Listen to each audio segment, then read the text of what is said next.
दोस्तों welcome back to channel wisdom sea. दोस्तों wisdom sea channel के कम्युनिटी टैब में कुछ मैंने पोस्ट करा था और उस पोस्ट पे काफी अच्छे खास रिस्पॉन्स आप लोगों के आए। बहुत सारे क्वेश्चंस आप लोगों ने पूछे थे। उन सारे के सारे क्वेश्चंस के सॉल्यूशन के लिए मैंने इनवाइट करा एक बहुत ही फेमस चार्टर्ड अकाउंटेंट, एक बहुत ही रेप्यूटेड सीए रचना खरे Srivastava ji.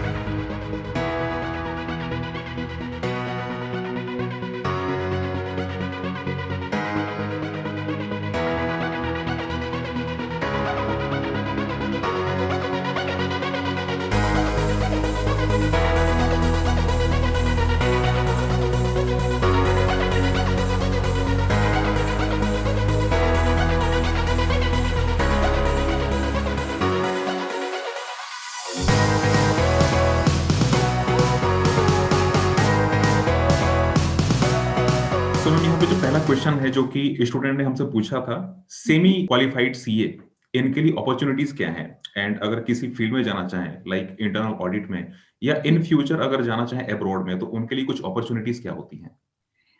Ravindra, semi qualified CS के लिए, semi qualified we won't call them chartered accountant, semi qualified professionals के लिए इनफैक्ट उतनी ही अपॉर्चुनिटीज अवेलेबल है जितनी की हम चार्टर्ड अकाउंटेंट्स के लिए मानते हैं। सी, स्टीरियोटाइप डोमेन्स तो ओपन है ही। Hmm. Semi qualified professionals, they are absorbed very well in the industry. Reasons are better known to all of us. उनका knowledge competence में कहीं ना कहीं question marks नहीं है.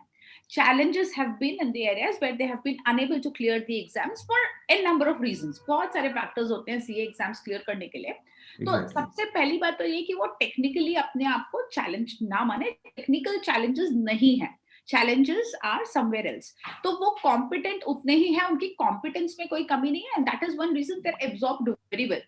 If you open any job portal, आप कोई भी जॉब पोर्टल ले लो जो भी आप रिलायबल मानते हैं, even see we got connected through LinkedIn, LinkedIn पर मैं ज्यादा एक्टिव हूँ। I can see numerous these jobs floating there for semi qualified professionals.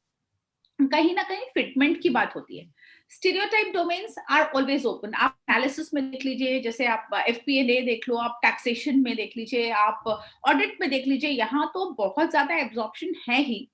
All the other areas where they think they can find a fitment और जहां उनका interest है, where they think their natural abilities lie, वो भी areas वो explore definitely कर सकते हैं। सी, क्वालिफिकेशन मेक्स अ डिफरेंस। ये सभी क्वालिफाइड स्टूडेंट्स जो होते हैं, इनको सबसे बड़ी प्रॉब्लम यहाँ पर आती है कि वो अपने एब्जॉर्प्शन को इक्वल नहीं मानते। देखिए, इक्वल लेवल पर तो दिक्कतें आएंगी, बिकॉज आपका जो डिग्री है it matters somewhere. We are talking both about, we have to strike a balance between your degree as well as your competence and as well as your experience. तो अगर experience आपका अच्छा है, you think you are skilled and you can leverage the skills, then why not, आपको areas explore करने चाहिए। Perhaps package जो है वो धीरे धीरे, मतलब आप ये नहीं सोच सकते शायद कि भाई पैकेज आप एक साथ में जो है same package you can attract जो एक क्वालिफाइड चार्टर्ड अकाउंटेंट के लिए अवेलेबल होगा। बट ग्रोथ है वो कहीं ना कहीं जो है, ग्रोथ काफी डिपेंडेंट होती है आपके स्किल सेट पे, आपके परफॉर्मेंस पे, इंडस्ट्री में स्पेशली। तो यहाँ पर मतलब काफी हर एक वो area that is open to a chartered accountant is also open to a semi qualified student, semi qualified professional. तो बस खुद को स्किल करना है और उसके अकॉर्डिंग। एक मेरा क्वेश्चन यहाँ पे यह है कि डज आर्टिकलशिप मैटर? कहाँ से हम आर्टिकलशिप कर रहे हैं? It does matter Ravindra, and it greatly matters. आपका आर्टिकलशिप अगर आप देखें, आर्टिकलशिप हमारा बेस है। We can call it the foundation of the course, the entire CA course. उसका जो बैकबोन है that is your articleship. 3 years of rigorous training period is what is called articleship, internship जिसको हम कहते हैं। तो अब ये आपने किस फॉर्म से देखिए, अभी आप अगर मतलब हम सब ये चीजें जानते हैं, देयर आर लूपहोल्स। अभी कई स्टूडेंट्स ऐसे भी होते हैं जो मेरे पास आते हैं जिनके marks बहुत अच्छे हैं, रैंक्स बहुत अच्छे हैं। Through my counselling sessions I get in touch, I get to speak with many of the students. अभी उन्होंने आर्टिकलशिप को किसी तरीके से मैनेज किया हुआ है, कहीं कहीं कुछ डमी पोर्शन है, कहीं पर उन्होंने उसको उतने नंबर ऑफ आवर्स जो है ड्यू नहीं दिए हैं, उसको मैनेज किया to clear their exams. Manage करने का बहुत सारे तरीके होते हैं, वो I am not getting into it ना। कहीं ना कहीं अगर आपने किसी छोटी फर्म में काम किया है, किसी मीडियम साइज फर्म में काम किया है, लार्ज फर्म में काम किया, एक्सपोजर आपका डिफरेंट हो सकता है। And there are advantages with every type of articleship. Every articleship has its own advantages. Small firms के अपने एडवांटेजेस होंगे, भाई आपकी डायरेक्ट विजिबिलिटी होती है, you are directly working with your principal, you directly interacting with the clients, आपकी leadership skills, आपकी accountability, आपकी रिस्पॉन्सिबिलिटी, हर चीज जो है उसमें इमीडिएट विजिबिलिटी होती है। तो जो स्टूडेंट्स अच्छा परफॉर्म कर सकते हैं उनके लिए तो nothing like working in a small firm. ये चीज, ये आपको जो एडवांटेजेस है ये आपको बड़ी फर्म्स में नहीं मिलेंगी। You will never get such kind of visibility and such kind of acknowledgement, recognition of your work in large firms। कहीं ना कहीं टीम वर्क को ज्यादा वहां पर जो है फोकस होता है, टीम वर्क पर ज्यादा फोकस होता है। Again I am talking about medium size firms, mid size firms जो होती हैं, क्लाइंटल इतनी वैरायटी होती है, सर्विसेज की इतनी वैरायटी होती है कि एक स्टूडेंट के पास एक्चुअली टाइम नहीं होता है। उनके पास अगर उनको सचमुच में सीखने की इच्छा है, if they are willing and keen to learn, then 3 years मतलब ऐसे ही निकल जाएंगे। They would have a wide variety of work as well as a great platform where they can groom and learn. A lot of skills can be developed and अलग अलग जो clients होते हैं, कई बार इंडस्ट्री और यहाँ आपको जो एक्सपोजर मिलता है मैनेजर्स के साथ में, इंडस्ट्री के अंदर आपको जिस तरीके का एक्सपोजर मिलता है, दैट इज इमेंस। इतना वैल्यूएबल वो एक्सपोजर होता है। My background, I come from a mid size firm from Raipur, वो वहां से मेरा शुरुआत हुई थी। एंड आई थिंक वैसा एक्सपोजर मुझे नहीं लगता कोई भी बड़ी फर्म्स में भी वो चीज जो है हमें शायद मिल पाएगी। अकाउंटेबिलिटी है डायरेक्ट, आपका एक्सपोजर जो है डायरेक्टली इंडस्ट्री लीडर्स के साथ में है। So everywhere wherever you go and interact, there is a lot to learn. You make mistakes, all the students, जब हम आर्टिकलशिप में हमारा ट्रेनिंग पीरियड है, so we all make mistakes. so every time we are making a mistake, we need to ensure that we don't repeat that mistake। Mistake कर रहे हो मतलब आप सीख रहे हो। सो आई थिंक आर्टिकलशिप आपके लिए सब कुछ है भाई। एक चार्टर्ड अकाउंटेंट के जिंदगी में आर्टिकलशिप तो हमारा बेस है, हमारा बैकग्राउंड है। A few things that I always share with students की जो आपको ख्याल रखना चाहिए अपने आर्टिकलशिप के दौरान, कि सोच समझ कर ज्वाइन कीजिए। The very first step that you take towards your articleship, that should be a deliberate step। दोस्तों के साथ में या फिर आप इन्फ्लुएंसेस में आकर के या फिर मैनेज करने के आइडिया से मत लीजिए।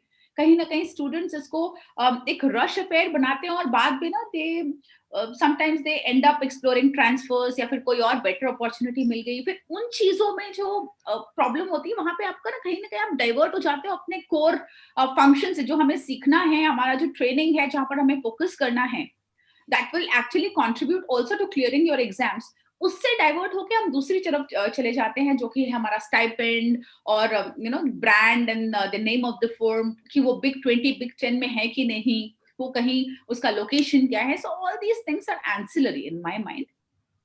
तो कहीं ना कहीं भाई हाँ, आर्टिकलशिप पूरा पूरा मतलब बहुत जरूरी है, बट आपको at the same time you should be deliberate about your articleship. Ma'am यहाँ पे एक क्वेश्चन मेरे साइड से है। ये तो खैर अगर मिड साइज फर्म, नॉर्मली जो सिटीज है, मेट्रो सिटीज हैं, वहां पे काफी अच्छी मिड साइज फर्म्स भी हैं, इवन बिग फोर्स भी हैं। अगर हम बात करें किसी छोटे एरिया की, जहाँ पे रूरल एरियाज हैं, तो वहां पे फर्म्स डेफिनेटली उतनी अच्छी नहीं है। तो उनके लिए कोई जो वहां के स्टूडेंट हैं जो कि वहां पे आर्टिकलशिप कर रहे हैं, कोई ऐसे आइडियाज है, कुछ ऐसे courses which can skill? Ravindra, हम ये तो कह नहीं सकते कि फर्म्स अच्छी नहीं है। See we can say that perhaps उनका क्लाइंटल, उनका जो वैरायटी ऑफ वर्क है, शायद वो उतनी वैरायटी ना हो उनके पास। Basically when we talk about a CA firm, अगर एक सीए फर्म है वो डेफिनेटली प्रोफेशनल सर्विसेज ऑफर कर रही है। बल्कि मैंने ये देखा है जो छोटी फर्म्स होती है उनमें एक चीज हो सकता है, तो थोड़ी सी कमी आती है ना, वो प्रेजेंटेबिलिटी की कमी आती है। दैट जो फंक्शनैलिटी है, जो जिस तरीके से चीजें प्रेजेंट हो रही है, शायद उनका अपीयरेंस उतना प्रोफेशनल ना हो। काम तो वही होता है। अगर आप प्रोसीजर्स देखें तो एक फर्म के प्रोसीजर्स तो वही होते हैं। एक चार्टर्ड अकाउंटेंट है, वो वही सर्विसेज ऑफर कर सकता है, ये हम सब जानते हैं, सभी लोग जानते हैं। तो यहाँ पर technically you will be competent, technically you will have a great exposure. कुछ चीजें जिनकी आपको प्रॉब्लम आ सकती है, वो हो सकता है आपके इंटरैक्शंस, आपकी कम्युनिकेशन स्किल्स, आपकी प्रेजेंटेबिलिटी, आपका ओवरऑल अपीयरेंस, आपकी पर्सनालिटी। तो इन चीजों को मेरा मानना है, especially students who come from remote backgrounds, they should start considering these aspects from day one. The moment you enroll for your CA course, you have to understand our own framework. हमारा framework ऐसा है कि ये कोई residential programme नहीं है। यहाँ पर लिमिटेशंस है कि आपको वो स्टैंडर्ड नंबर ऑफ आवर्स आपके होते हैं, जो आईटीटी होता है और या फिर जो एमसीएस हमारा होता है, ये लिमिटेड नंबर ऑफ आवर्स हैं। और इसमें आपकी पूरी पर्सनालिटी को ग्रूम करने का रिस्पॉन्सिबिलिटी कोई नहीं ले सकता। इंस्टीट्यूट ये एक एड कर रहा है आपको, इंस्टीट्यूट की तरफ से आपके लिए एक प्लेटफॉर्म है जो आपको सर्टेनली एक इंसाइट दे सकता है, आपको थोड़ा सा सपोर्ट और हेल्प कर सकता है।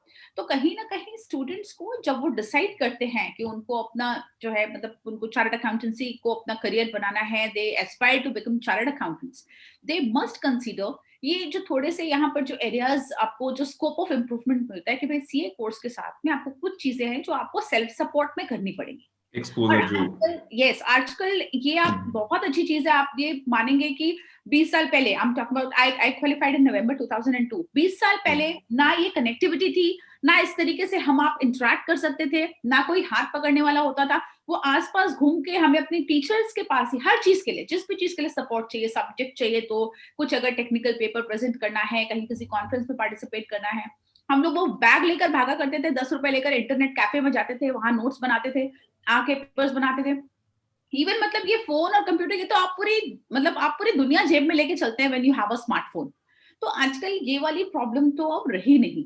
You have tremendous so much of content flowing everywhere, YouTube पे है। मैं खुद अपने I don't know how many classes, live classes I have offered over personality development, over enhancing your speaking skills, your conduct, your communication etcetera. ये है आपको consider करना पड़ेगा, आप किस रिसोर्स को कितना अच्छा आप लेवरेज कर सकते हैं अपने फायदे में।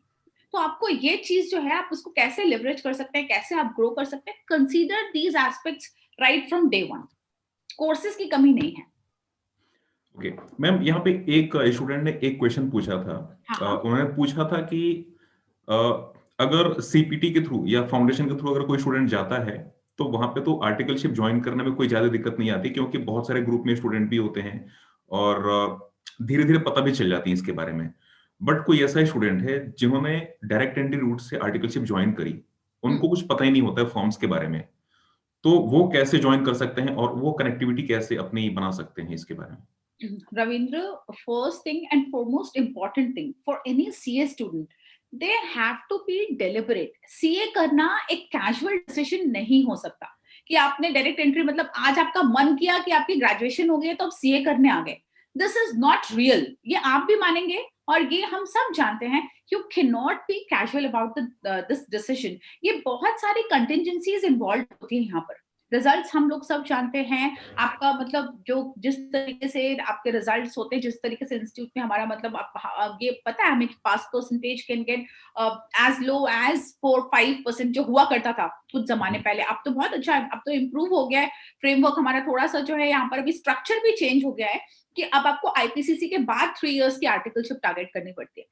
कितने मेरे फ्रेंड्स हैं जो मुझे याद है भाई हमारा फाउंडेशन के बाद आर्टिकलशिप हुआ करता था। हाँ, पहले 9 मंथ्स की पहले ही हुआ करती थी। पहले मतलब हमारा ये था कि भाई 11 मंथ्स का आपको, आपका +2 के बाद 11 मंथ्स का फाउंडेशन प्रिपरेशन आपको मिनिमम ऑफ 11 मंथ्स का होता था, तो तब फाउंडेशन एग्जाम आप टारगेट कर सकते हैं। उसके बाद आप 18 मंथ्स के बाद, उसके बाद आपकी आर्टिकलशिप शुरू हो जाएगी। 18 मंथ्स बाद आप इंटरमीडिएट देते हो बोथ ग्रुप्स, और उसके 18 मंथ्स बाद आप फाइनल एग्जाम्स के लिए एलिजिबल होते हैं, ऐसे था। तो 4 इयर्स वही टाइम पीरियड था। बट यहाँ पर ये था ना, बात जो थी वो ये थी कि कहीं ना कहीं अगर आपको बीच में आपको ये चीज रियलाइज होती है कि भाई इंटर एग्जाम्स आपके लिए टफ हो रहे हैं या फिर आप कोर्स से बैकआउट करना चाहते हो, तो बहुत बड़ी प्रॉब्लम हो जाती थी कहीं ना कहीं कैंडिडेट्स के लिए कि अब इंटर कर लिया, midway how to back out. आप काफी एक टाइम वैसे ही तरीके से, निकल गया। हाँ, आपका टाइम निकल गया, आपकी ग्रेजुएशन इधर हो चुकी है, आपने हम्म। फाउंडेशन इंटर जो है ऑलरेडी क्वालिफाई किया, या फिर आपके अटेम्प्ट्स हो गए, अब हम आपकी ऑलमोस्ट आर्टिकलशिप भी कंप्लीट हो रही है, तो अब क्या करें। कहीं ना कहीं ये चीज इंस्टीट्यूट ने बहुत अच्छी कंसीडर की है। अब आप आईपीसीसी तक आपको रियलाइज हो जाता है whether you are made for this course और नॉट। और यहाँ पर ना ये क्लैरिटी जरूरी है। अगर हम ये क्लैरिटी नहीं लेते हैं, कहीं ना कहीं आप अपने आप को आप मतलब इस इल्यूजन में आप क्यों रखना चाहते हैं। मतलब कहीं ना कहीं एक सीए स्टूडेंट के लिए ये क्लैरिटी बहुत जरूरी है that you consider yourselves competent और नॉट फॉर दिस कोर्स। कोई दूसरे आपका कॉम्पिटेंस चेक करेंगे जरूरी नहीं है, आप खुद को कितना कॉम्पिटेंट समझते हैं। तो डायरेक्ट एंट्री वालों के लिए सबसे बड़ा तो एक ये हिदायत है, अच्छी तरह कोर्स को कॉन्टेम्पलेट कर लीजिए, है ना कहीं आप अपने कॉम्पिटेंस देख लीजिए। ये कोर्स आपका डेडिकेशन, डिलीजेंस, टाइम, डिवोशन सब मांगता है। अगर आपको लगता है आप उतना दे सकते हैं, then there is no problem. उसके बाद तो फिर आगे का रास्ता जो है वो क्लियर है, अगर आपने डेलिबरेट अपनी ये चॉइस बनाई है तो। उसके बाद you have to take some time. ये ऐसा डिसीजन नहीं हो सकता कि आज आप डिसाइड करें और आपको कल किसी फॉर्म में आर्टिकलशिप मिल जाए। you have to plan your resume. You have to target articleship, and at least you should start planning for your articleship minimum of 3 months in advance. I would say आप deliberately जो है इतने सारे job portals हैं, LinkedIn can be a great platform for that. इतने सारे opportunities float करती हैं जहां पर I have seen direct entry candidates are they are welcome, they are allowed, and internal reference can be a great idea. जो भी अच्छी firms हैं हर जगह इंटरनल रेफरेंस को काफी कंसीडर किया जाता है. Internal reference is in fact the first source of hiring articles या फिर जो सेमी क्वालिफाइड प्रोफेशनल्स होते हैं उनके लिए भी. तो इस तरीके, लेकिन यहाँ पर आपको डेलिबरेट कि भाई आप किसको अच्छी फर्म मानते हैं. अब ये कई बार ये चॉइस हो जाती है ना कि हम सिर्फ टॉप 10 या टॉप 20 में ही अपने लिए जगह चाहते हैं. तो भाई आप ये मान के चलो कि आपका डायरेक्ट कंपटीशन जो है वो फाउंडेशन क्वालिफाइड स्टूडेंट्स के साथ भी होने वाला है. तो अगर आप अपना थोड़ा सा कम्युनिकेशन स्ट्रॉन्ग रखते हैं, अगर आपने रिज्यूमे में अपनी विलिंगनेस हाईलाइट की है कि किन एरियाज में आप अपना कॉम्पिटेंस ऑफर कर सकते हैं, अगर आपके ग्रेजुएशन के मार्क्स वगैरह ऐसे हैं जो आप थोड़ा अट्रैक्टिव तरीके से दिखा सकते हैं, कुछ सब्जेक्ट्स में आपके स्कोर्स अच्छे हैं, कुछ एग्जाम्पशंस ऐसे जैसे आपके भाई मान लीजिए कॉस्ट में, अकाउंट्स में, टैक्सेस में, जो कि मेजर सब्जेक्ट्स होते हैं माने जाते हैं आपके ग्रेजुएशन में, बीकॉम में स्पेशली, उसमें आपके 80+ मार्क्स हैं. All these things can be leveraged well, all these things can be highlighted. तो ऐसा नहीं है कि फर्म्स अपॉर्चुनिटीज ऑफर नहीं करना चाहती. कहीं ना कहीं यहाँ पर आप ये देखिए कि आपका डायरेक्ट कंपटीशन जो है वो उनके साथ है जो फाउंडेशन क्वालिफाई करके जो स्टूडेंट्स आ रहे हैं, जो ऑलरेडी उनके ऊपर आईसीआई का स्टैंप है, तो वो आईसीआई से वो क्लियर करके आ रहे हैं. तो यहाँ पर आपकी रिस्पॉन्सिबिलिटी और ज्यादा बढ़ जाती है खुद की स्किल्स को डेमोन्स्ट्रेट करने की, खुद को प्रेजेंट करने की. It's all about the fitment कि भाई how you prove that you are a good fit for the firm और you can prove to be a great article.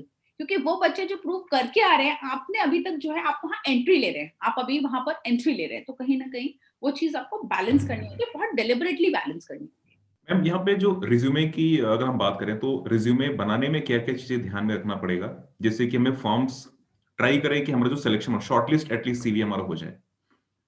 सो रविंद्र, यहाँ पे ऐसा है कि resumes can be different for different, जैसे आप यहाँ पर डिफरेंट लेवल्स के लिए रिज्यूमेस अलग अलग तरीके से होंगे. भाई अगर स्टूडेंट्स हैं, स्पेशली स्टूडेंट्स जो अपने आर्टिकलशिप वगैरह ट्राई कर रहे हैं, they can focus on their objective कि भाई वो अपने क्या चाहते हैं, अपने आगे करियर से वो क्या चाहते हैं. They can show their willingness to learn and to adapt well in the firm that they are targeting. अब कई बार आप जनरल थोड़ा सा ना इसको कस्टमाइज करके चले तो ज्यादा बेटर होगा स्टूडेंट्स के लिए, कि आपको पता है आप कोई फर्म टारगेट करें, मान लीजिए आप भाई एबीसी जो है एलएलपी आप टारगेट कर रहे हैं, तो आप वहां पर उस फर्म में क्या होता है, what is the kind of work that the firm is offering. General मैंने देखा एक लाइन होता है, भाई we are looking at attractive positions और I am looking for articleship. तो आप इस तरीके से ना लिख कर एटलीस्ट आपने ग्रेजुएशन में जो जो किया है, if you want to develop your competence in a particular area, आप कोई ऑडिट फर्म टारगेट कर रहे हैं, so write about your interest in that area कि भाई आप इंटरेस्टेड हो ऑडिट में. कोई फर्म है जो स्पेशलाइज करती है डायरेक्ट टैक्स सर्विस में, तो आप लिखिए वहां पर कि you want to specialise, you want to develop that specialisation, you are keen to offer services. आपके ग्रेजुएशन में आपने कुछ ऐसे मार्क्स हैं जो आपको लगता है कि आप उसको वो नॉलेज को अप्लाई कर सकते हैं. So try to demonstrate as much you can. Second thing is, यहाँ पर रिज्यूमे में स्पेशली जब स्टूडेंट्स फर्म टारगेट करते हैं, आपको अपना फर्म के बारे में जो आपने रिसर्च की है वो भी आपको थोड़ी सी दिखानी चाहिए, कि एटलीस्ट डोंट कम लाइक अ ले पर्सन कि आपको कुछ पता नहीं है, आप यूं ही घूमते टहलते हुए आ गए फर्म एक्सप्लोर करने. ये सारी चीजें बहुत मैटर करती है, ये सारी चीजें इंटरव्यू के दौरान भी मैटर करती है. स्टूडेंट्स जो अनप्रिपेयर्ड आते हैं और स्टूडेंट्स जो एक थोड़ा सा रिसर्च करके प्रिपेयर्ड होकर के आते हैं, उनके परफॉर्मेंस में बहुत डिफरेंस होता है. और जो थर्डली जो इम्पोर्टेंट पार्ट है वो ये भी है कि भाई यहाँ पे आपको अपने रेफरेंसेस जरूर यूज करने चाहिए. If you think you can have somebody put in a good word about you in a firm, तो वो कोई बुरी बात नहीं है, क्योंकि अगर आपको इंटरव्यू तक ही वो चीज ले जा सकती है. जो रेफरेंस है that can only offer you an opportunity of the interview, performance तो आपका ही होने वाला है. तो ये भी कोई बुरी बात नहीं कि अगर आप कहीं पर कोई रेफरेंस प्रोवाइड कर सकते हैं, तो इसमें ऐसा कोई उसको मतलब उसमें कोई ऑफेंस नहीं है. Why not? अगर आपको if you can have someone who knows you personally and they can put in a good word about your competence, about your knowledge, कि आपने भाई आप एक अच्छे स्टूडेंट रहे हैं and you are worthy, तो क्यों ना उसको हम leverage करें, क्यों नहीं आप उसको यूज करें. ये चीज जो एग्जैक्टली। है ये यस अपना कहीं ना कहीं रिज्यूमे में it's a barebone of your skills and experience. Students level पे जब आपके पास एक्सपीरियंस नहीं होता है तो आपको अपनी विलिंगनेस टू लर्न, अपनी थोड़ी सी रिसर्चिंग एबिलिटीज, अपनी जो रिसर्च करने की आपकी जो कैपेसिटी है, और तीसरी चीज है आपको अपना जो है स्किल सेट कि भाई मेरा डायरेक्ट इंक्लिनेशन है, मुझे करना है, मुझे सीखना है। These three things help any student who's targeting architecture। Great. Ma'am यहाँ पे थोड़ा सा हम बात करना चाहेंगे इंडस्ट्रियल ट्रेनिंग के बारे में। इंडस्ट्रियल ट्रेनिंग अप्लाई करने के लिए किस तरीके से स्टूडेंट्स अप्लाई कर सकते हैं ताकि उनको कोई अच्छी इंडस्ट्री मिल पाए? आई थिंक कि 2 साल के बाद कोई भी ऐसा स्टूडेंट है 2 साल के आर्टिकल्स कंप्लीट करने के बाद इंडस्ट्रीज में अप्लाई कर सकते हैं वो। सो जो अप्लाई करने का प्रोसेस है, अगर कुछ आप बताना चाहें तो। हाँ Ravindra, definitely I can highlight a few aspects. अब तो आपका 18 मंथ्स हो गया है with the new course that has been introduced by ICAI of 3 years। 18 months can be continued as articleship, और 18 months जो पहले 9 months हुआ करता था उसको अब 18 months कर दिया गया है कि आप उसमें अपनी आई थिंक कि अभी कुछ वो ड्राफ्टेड है, आई थिंक। हाँ हाँ अभी हाँ मतलब इट्स बीन इंट्रोड्यूस्ड, हाँ अभी हाँ चल रहा है उसका मतलब वो हाँ हो जी हाँ जी जाएगा हाँ जी। बिकॉज भाई अच्छी बात यह है कि institute has considered all these things important. तो देख रहे हैं कि एग्जैक्टली। इंडस्ट्री में किस तरीके से एब्जॉर्प्शन है, और specially after post COVID period is all going to be about industry and development of all the these product lines और रेस्टोरेशन एटसेट्रा। तो काफी ज्यादा खपत भी यहाँ पर एब्जॉर्प्शन मतलब वो बहुत हाई हो गया। कहीं ना कहीं चार्टर्ड अकाउंटेंट्स के रिक्वायरमेंट जहां पे हमने रिसेशन की बात की वहां पर हमने जो है राइज भी देखा है in demand of CS in the industry. तो ये तो आपको मानना पड़ेगा कि भाई ल्यूक्रेटिव करियर ऑप्शन तो है ही। कहीं भी कोई भी बिजनेस हो, अभी रेगुलेटरीज इतने स्ट्रिक्ट हो गए हैं कि चार्टर्ड अकाउंटेंट तो आपको चाहिए ही। छोटा सा भी बिजनेस हो, एक स्टार्टअप हो, they also have a demand of a CA. तो ये जो आपने बात की कि भाई इंडस्ट्रियल ट्रेनिंग एक अच्छा ऑप्शन है, और कहीं ना कहीं अगर आपको जाना है तो जैसा कि क्लॉज भी है, 3 मंथ्स पहले आपको अपने प्रिंसिपल के साथ whatever forms etcetera formalities. So अगर इंडस्ट्रियल ट्रेनिंग आप एक ऑप्शन रखना चाहते हैं, so apprise your principal about it right at the beginning. क्योंकि वो बाद में कई सारे स्टूडेंट्स का जो एक बहुत बड़ा प्रॉब्लम बनता है वो ये है कि उनको उनके प्रिंसिपल्स अलाउ नहीं कर रहे, या फिर they are getting into a conflict, या फिर हम उसको अब टारगेट कैसे करें, हम कहीं ना कहीं फोकस नहीं कर पा रहे how to target. So there are two things. एक तो इसकी एडवांस प्लानिंग आपको अपने लेवल पे करनी चाहिए अपने प्रिंसिपल के साथ, जब भी आप जिस भी फॉर्म में आप टारगेट करें। In case industrial training is on your mind, put it appropriately somewhere, ताकि लोगों को पता रहे कि हाँ आप ये टारगेट कर रहे हैं, ताकि आपको ये ट्रांसफर और फॉर्म साइन करना वगैरह ये सब से रिलेटेड इश्यूज ना आए, लेटर स्टेज पे ये इश्यूज ना आए। सेकेंडली, ना how to explore the opportunities. आप अपॉर्चुनिटीज के लिए दो चीजें हो सकती है, या तो you are open to any industrial training opportunity, उसके लिए बेस्ट है to keep an eye on genuinely good job portals.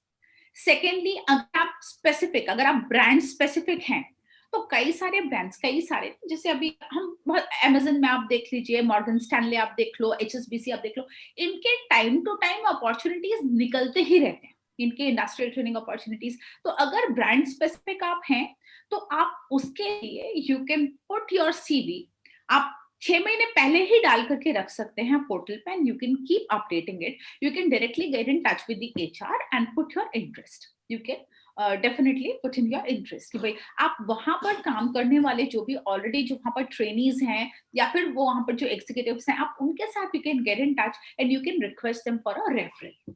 That works the best. आपको 3 महीने पहले ये तैयारी कम से कम करनी चाहिए, क्योंकि जब अपॉर्चुनिटी निकलती है तो then there is lot of competition, there are lot of people to explore it and use it. तो अगर कहीं ना कहीं तब आप कंफ्यूज होते हैं तो अब वो आपके लिए मुश्किल जो है वो खड़ी हो सकती है। थोड़ा सा पहले से किसी भी चीज की तैयारी आपको एक्सप्लोर करना होगा तो थोड़ा आपको एडवांस में ही ये चीजें करनी होगी। और तीसरी बात ये है कि भाई आपको, अगर आपको डोमेन स्पेसिफिक आपको चाहिए, आपको डोमेन स्पेसिफिक आप इंडस्ट्रियल ट्रेनिंग अपॉर्चुनिटी ढूंढ रहे हैं, so please plan a keyword search. आप जनरली अगर भटकते हुए ढूंढेंगे तो शायद वो आपके लिए मुश्किल हो सकता है। हर एक पोर्टल पर use appropriate keywords to explore the opportunities for you. Do it well in advance. Apply at least 2 to 3 places every day, at least 3 months in advance. आपको जब पता है कि आपकी ये चीज अभी आपका 18 months अभी ओवर होने वाला है, so starting 15th month you should try and explore। तब ये चीजें मटेरियलाइज होने के चांसेस बहुत ज्यादा रहते हैं, और फिर भी उन स्टूडेंट्स को जिनको अगर शायद ये आइडिया ना हो, आईसीआई के वेबसाइट पे आपको दोनों चीजों के लिए काफी सारी अपॉर्चुनिटीज जो हैं डाली जाती है। रेगुलर अपडेट किया जाता है industrial training opportunities with good brands, good names and also your articleship opportunities. तो वो भूलना नहीं चाहिए। मतलब जैसे चिराग तले अंधेरा वाली बात होती है कि आईसीआई ही हमें इतनी अपॉर्चुनिटीज ऑफर कर रहा है, हम वो छोड़ करके जॉब पोर्टल्स पे और सोशल नेटवर्किंग साइट्स पर हम भटक रहे हैं, तो वो भी आप जरूर कंसीडर कीजिए। वहां से काफी जो है अच्छी अपॉर्चुनिटीज निकलती है। Thank you so much ma'am. Ma'am, एक मेरा लास्ट क्वेश्चन है। अभी तक तो हमने सीए स्टूडेंट्स के लिए बात करी। This last question is for CS.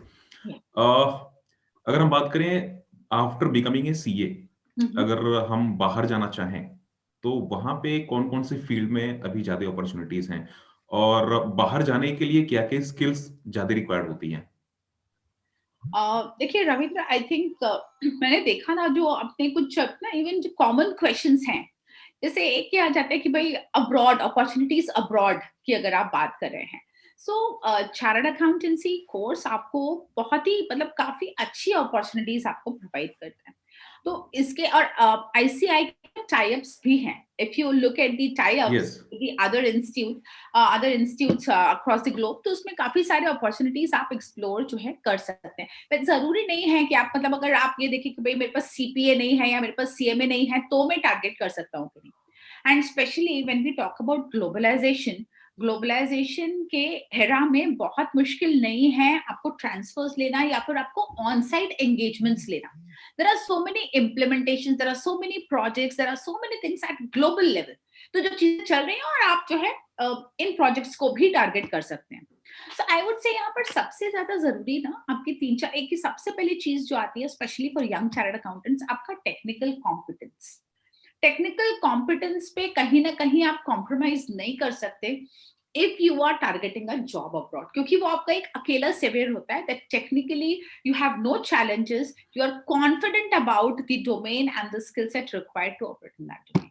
आपको उसके नॉलेज में, जैसे tax services, tax is huge, हम सब जानते हैं यूएस टैक्सेशन, यूके टैक्सेशन, बहुत सारी चीजें। Accountancy is huge, opportunities are immense. इसके अलावा भी हम बहुत सारे मतलब मर्जर्स और एक्विजिशंस की हम बात करें, प्रोफेशनल्स आर रिक्वायर्ड एवरीवेयर।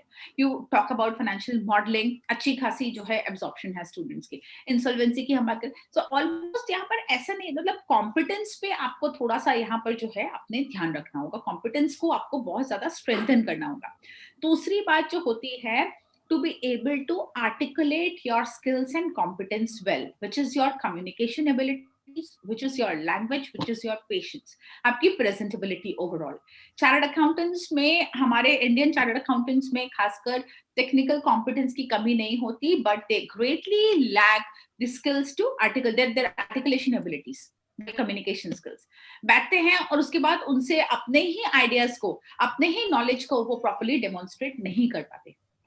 ये मैंने एक बहुत मेजर प्रॉब्लम देखी है, especially when I am coaching new young chartered accountants, या फिर जब उनके लिए वर्कशॉप्स वगैरह मैं कर रही होती हूँ, they are unable to articulate their ideas, and unless you articulate your idea it will remain an idea. वो किसी तक जब तक पहुंचेगा नहीं तब तक जो है आप अपनी बात कहने में सक्षम नहीं हो पा रहे हैं। Yes. तो ये चीज, हाँ, this is something which is very important in every chartered accountant, right from the day you enter your CA finals। I think you must consider this aspect कि आपको सीए बनने के बाद उसका डेमोन्स्ट्रेशन बहुत जरूरी है कि आपकी जो भी स्किल्स, आपका जो भी कॉम्पिटेंस है, आप उसको प्रॉपर्ली जो है कन्वे कर पाए। ये चीज काफी जरूरी हो जाती है। ये और जैसे लैंग्वेज की जहां तक बात हुई, तो भाई communication is not limited to any language. ऐसा नहीं है कि किसी लैंग्वेज से लिमिटेड है, आप हिंदी में कम्युनिकेट नहीं कर सकते, या हिंदी में you can't be a good communicator, but you can be an excellent communicator. I have seen people speaking Hindi so fluently and so impressive कि बात जो है, ऐसा नहीं कि communication is limited to language, but English is the bridging language, English bridges the gap. अब India में ही अगर हम नॉर्थ और साउथ का हमें जो है गैप ब्रिज करना है, you can imagine a Tamilian coming to Delhi and then trying to convey some idea, how will they do it? They'll do it in English, right? Perhaps अगर जो है interact कर रहे हैं, you have expats, you have people from some other parts of the globe, how do you interact with them? India is a vast land, हमारे पास इतनी सारी languages हैं, there is a difference in language every kilometers। हम vernacular level पे देखें, हर एक 50 kilometre में हमारी लैंग्वेज चेंज हो जाती है. So we can say that people are not good communicators, but somewhere basic business English जो है, कम से कम आपकी जो spoken abilities, your ability to persuade people well, your power of conviction जिसको कहते हैं, ये सारी चीजें आपके लिए काफी इंपॉर्टेंट हो जाती हैं, specially during the interviews, during the group discussions. ये स्किल्स जब तक नहीं होंगी तब तक जो है थोड़ा सा beating the competition will be a challenge. ये कुछ स्किल्स हैं जो आप में मतलब एज अ प्रोफेशनल ये आज के डेट की डिमांड है.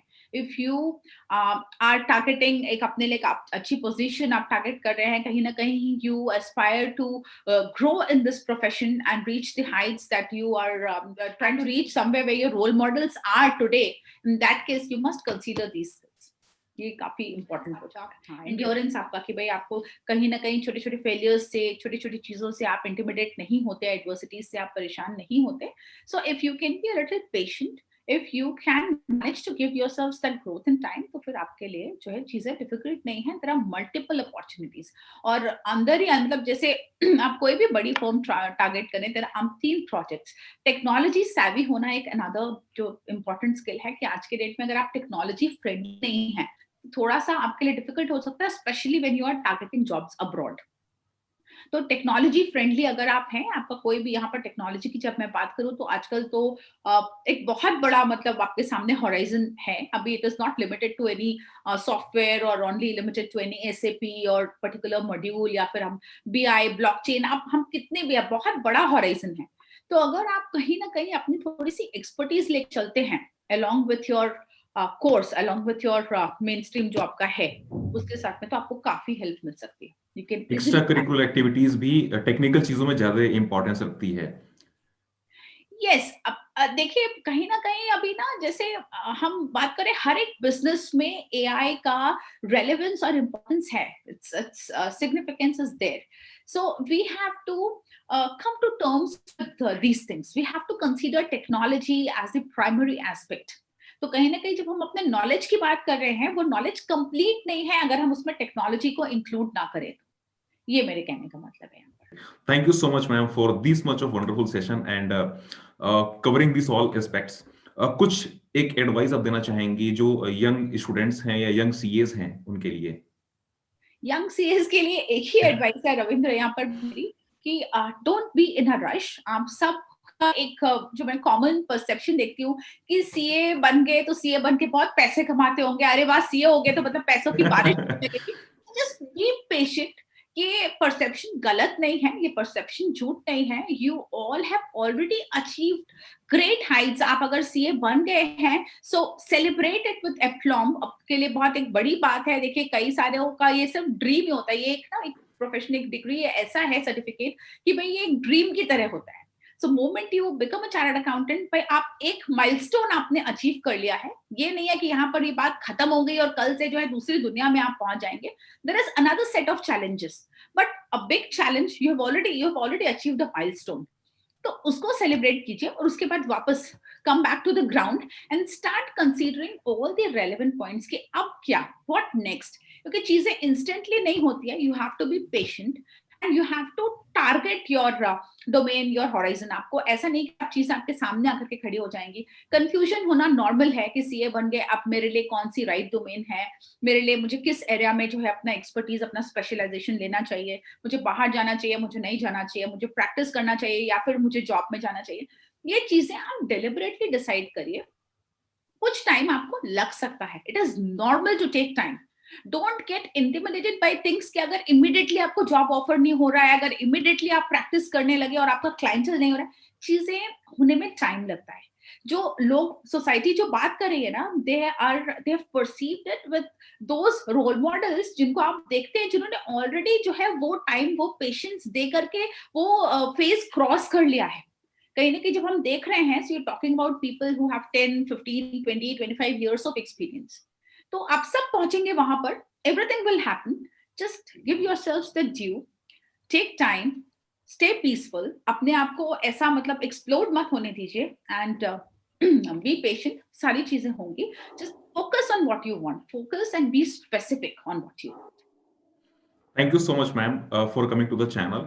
और जिस तरीके से आप लिंक्डइन पे जो भी स्टूडेंट्स हैं उनको आप हेल्प करती हैं। So guys, anybody who need any help, तो मैंने जो लिंक्डइन का लिंक है मैंने शेयर कर रखा है डिस्क्रिप्शन में, you can connect directly with ma'am, और कोई भी अगर ऐसी इशू है तो आप मैम से पूछ सकते हैं। So thank you so much ma'am for coming to the channel and sharing your great knowledge with us. Thank you so much, Ravindra. I'm happy to share my views and thoughts, and it's always lovely to connect with students and young professionals from the fraternity. I'll be happy to guide any of you. In case you want, you can connect with me over LinkedIn, and you can directly message me over there. Ravindra, thanks for this interaction opportunity. Thank you so much ma'am.